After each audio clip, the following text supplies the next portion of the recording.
Did we just discover Shadow Paladin's new gimmick? Is Royal Paladin actually going to get a counter charger? What's the new Bermuda Triangles mechanic? Is Nova Grappler actually getting support? And was the Pale Moon VR actually that terrible? Or is it just a completely different deck that we haven't figured out just yet? You're watching Vanguard Insider, and this is Cardfight Update.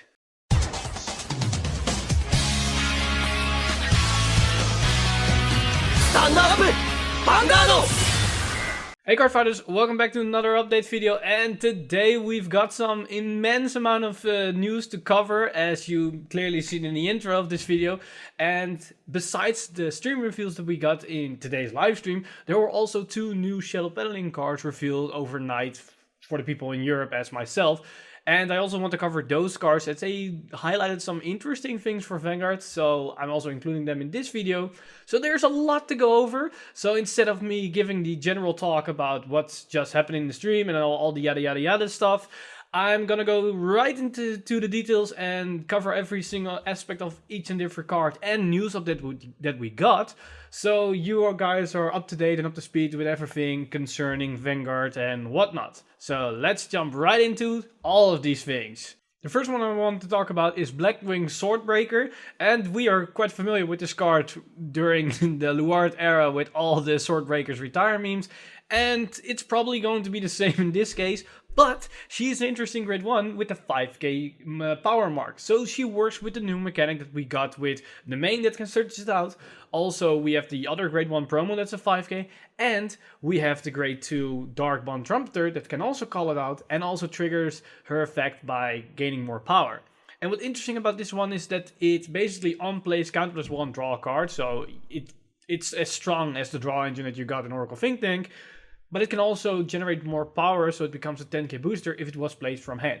So in most cases you want to fetch it out from deck, and that is the key part about these 5ks, that you can search them out from your deck throughout the main or Dark Bond Trumpeter. So this is quite an effective deck filtering mechanic.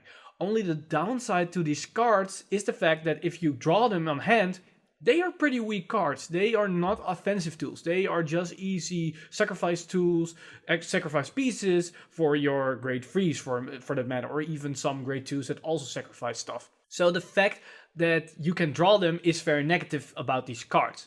And this card, this Swordbreaker, flips it around by, alright, you accidentally draw one on hand. Well, the skill still works, but it's now a little bit stronger, so it compensates for the fact that it's a weak card. And a lot of people look at it like, it's not that great because you need to play it from hand. But you need to look at it from that perspective, that you actually want to have it in deck, but in case that you accidentally draw it, it's still a viable card. So with that, we actually have a couple of 5ks now, and we have a lot of support 5ks. So is this going to be a new gimmick for Shadow Paladin that's unique in the V-Series that we haven't seen before?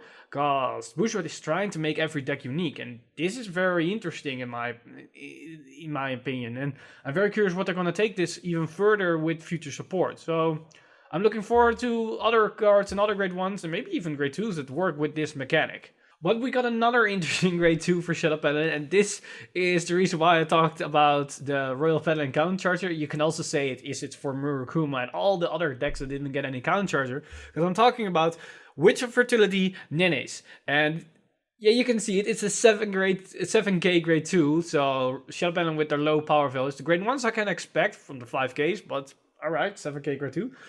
But her skill is very interesting. It's act on rearguard circle once per turn, cost, rest 3 rearguards.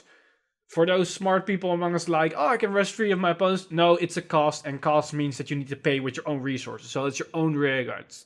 Get that fact straight. You and your opponent may counter charge 1, soul charge 1. Both fighters perform their choice. What they mean is you can perform to either do the counter charge or soul charge or not. But you cannot say I'm only going to counter charge, as they are one thing. You counter charge, soul charge. And you either do it or you don't do it. So in the case if you're against an opponent that's Royal Paladin, they're like, hell yeah, give me that counter charge. But it looks bad on paper. You rest 3 rearguards, you get a counter charge and soul charge, so you gain resource, but you also give your opponent one. So why is this still a little bit good? It's not a outright terrible card, but it's also not a very powerful card. But it's an okay card because For one, you rest 3 rearguards. Those 3 rearguards are going to be your sacrifice pieces for Phantom Blaster Dragon. That's quite obvious. Sure, you already have cards like the main that rests yourself, and you have the Darkbone Trumpeter that calls them in rest, so you might have a little bit issue with that, but in the turns that you don't have access to these cards, this card can then rest 3, you gain some resources, and you can then power out with it. What also is the fact is, Shadow Paladin cannot countercharge from nothing. With most decks, as most people only tend to run the Charon, and that can only countercharge if it was called on field, and that's probably throughout a counterblast skill. And you have the grade 2 that need to call on top of something, and then you can Soul Blast, where you can then countercharge through that, but not a lot of people run it currently. This card is also a card that can generate counterblast out of nothing, because you only have to rest 3 rearguards and then you can countercharge. So it has its merit in that way. The resting 3 units isn't that terrible. And sure, you give your opponent resources, but you're probably going to do it in a turn that you're going to kill them. Or they cannot benefit from it. Let's say they have all their damage face up. Then giving them a counter charge doesn't do anything. Depending on what kind of deck it is, maybe giving the soul charge also doesn't do really anything. It can also maybe screw up their plays if they are dependent on having a certain amount of soul and not going above it or below it. Maybe there's some decks, looking at you, Pale Moon VR, for example. There are probably some ways that you can maybe see the negative aspect of the card in a positive light, as you can maybe screw up your opponent's plays, as a lot of decks also can only generate some resources if they are on low resource for that matter. So Pale Moon can countercharge with the grade 2 whenever they have no damage face-ups and then goes into soul. If they have too much counterblast, they cannot recycle that effect and recycle some easy free countercharges with it. So depending on your scenario, this card can have its ways of screwing with your opponent. So look at it with more than just, oh, you're giving your opponent resources. That can also be a negative part for your opponent. So think smart about these cards. Alright, on to the big reveals from the stream. And let's go over the few miscellaneous promos that we got that weren't the main thing that were the Pale Moon reveals. So first off, we've got the Deleter promo. And this is Illfated Liar Drown. And his skill is Auto Rearguard Circle. When your opponent's Vanguard is deleted, cost, put this unit into your soul, choose one of your opponent's rearguards, and bind it face down. If your damage zone has no face-up cards, countercharge 1. So we finally see a countercharger for deleters as well, as since we already saw one, but that was only for the Cyber Dragons, if I'm correct. And this is what I was expecting if they got a countercharger. It's very limited. You lose a rearguard on it, sure, you get also the binding aspect of it, but currently deleters doesn't really get a benefit from it. Maybe the VR will change it up. But you lose a rearguard, and your opponent needs to be deleted, so you probably already are wasting counterblast on it, and you also need to have nothing on the no face up damage, so it's also no easy countercharging. It's a fine card. It's limited in the sense that it's probably not going to make deleting very overpowered. It's going to give deleters a little bit more wiggle room, and there's a little, not that easy to play around. If they didn't get countercharged at all, it's probably very easy to play around it instead of now with this limited one. Alright, next up we've also got a Bermuda promo, and that is Repeat Again Portal. And her skill, I don't have it here completely translated, but what it basically is on attack, when you have 5 rearguards, so full field, at the end of the battle you can bounce her back to the hand.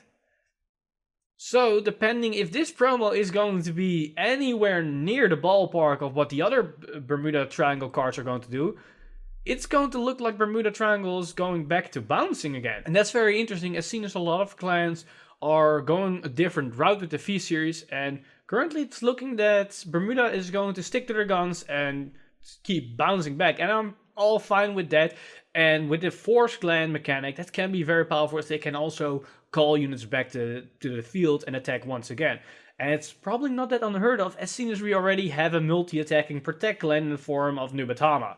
So seeing a multi-attacking Force Clan might not be that far-fetched at all. But time for the major reveals of Pale Moon, as these were the highlights of this stream and the whole reason why a lot of people were watching.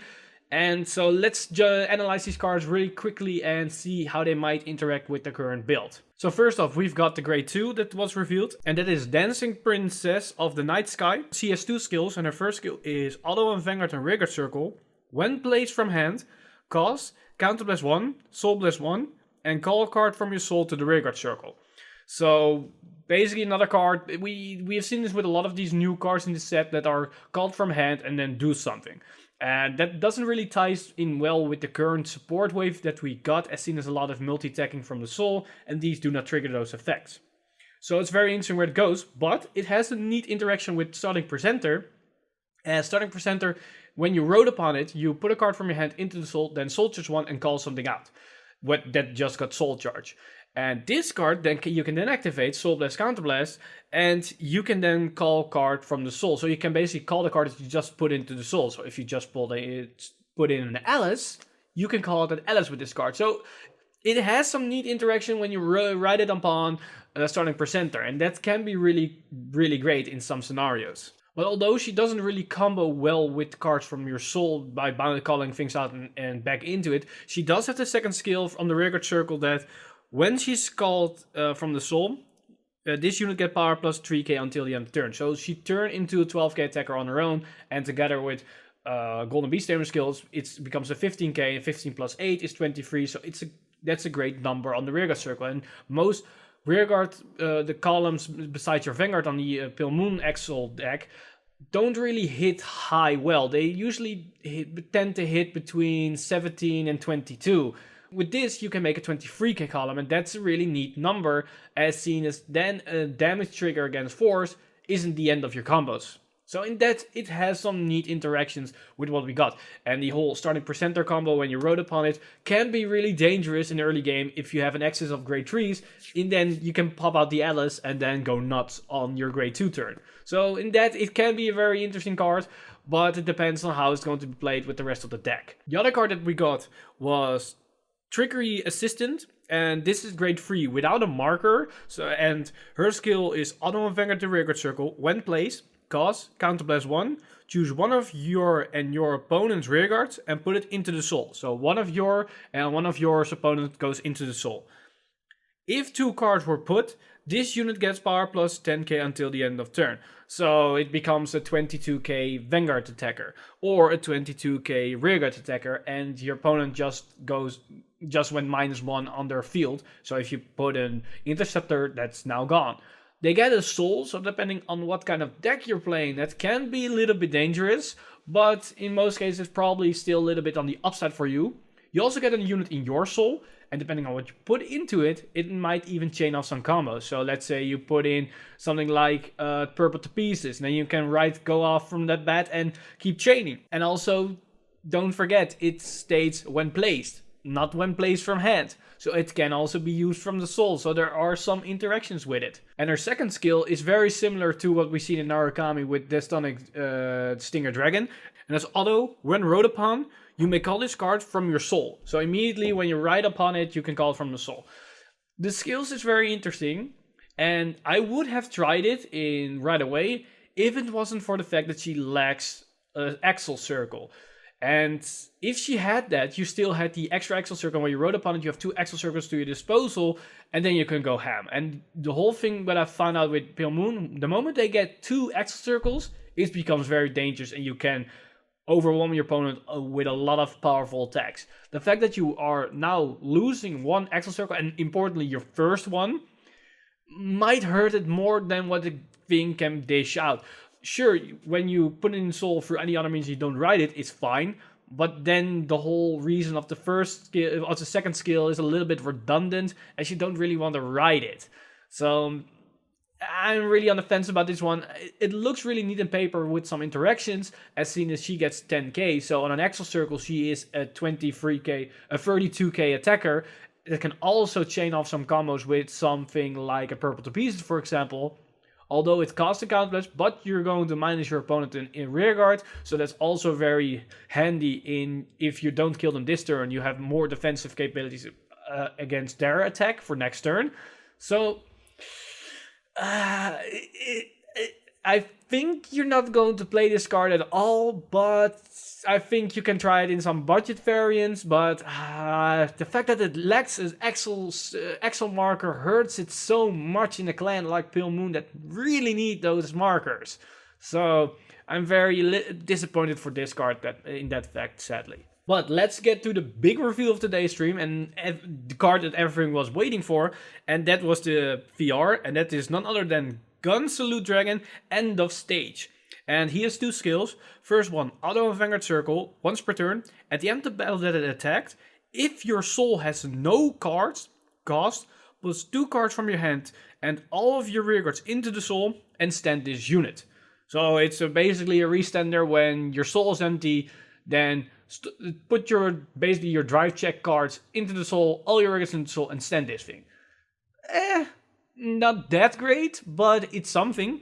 But then we got the second skill, and that's Auto Vanguard Circle. When placed by riding from a grade 3, Soul Blast all your cards from your soul. This unit gets power plus 5k, and your opponents cannot call sentinels from his or her hand during the battle that this unit attacks. Now this becomes a little bit more interesting, as when you rode upon your grade 3, so it's your second turn, you Soul Blast everything, so you also granted the condition for your first skill. It gains plus 5k power, so it's the 70k attacker, so it hits everything, and your opponent cannot perfect guard it whatsoever. And it attacks 2 times, so both attacks will get the perfect guard restriction. So that's a little bit interesting, especially against Protect, that might have an access on Protect markers, so they might be screwed in that sense.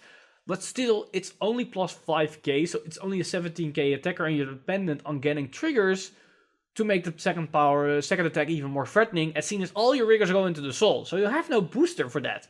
So it might be good, it might be tricky. If the card stayed at plus 5k for every card Soul Blasted, then it was a whole nother story. Then this card would be insane and you could splash it in any kind of deck. The fact that it doesn't state that makes me wonder that it's probably a completely different deck, as you need to have an empty soul. And an empty soul doesn't translate well to multi-attacking with Full Moon, as soon as you want to have a full soul, a filled soul, and you want to use all those cards in your soul to keep chaining a lot of attacks. This card doesn't really embodies that well. The fact that you can Soul Blast everything is pretty neat, as you can then basically go that turn and try to kill your opponent. But if you think about it and splash it in your current Pale Moon deck, you go into that thing, you blast your entire soul, then you attack with all your rearguards, and that's about it. You attack with your rearguards, then your Vanguard, and it's done. You cannot really chain a lot.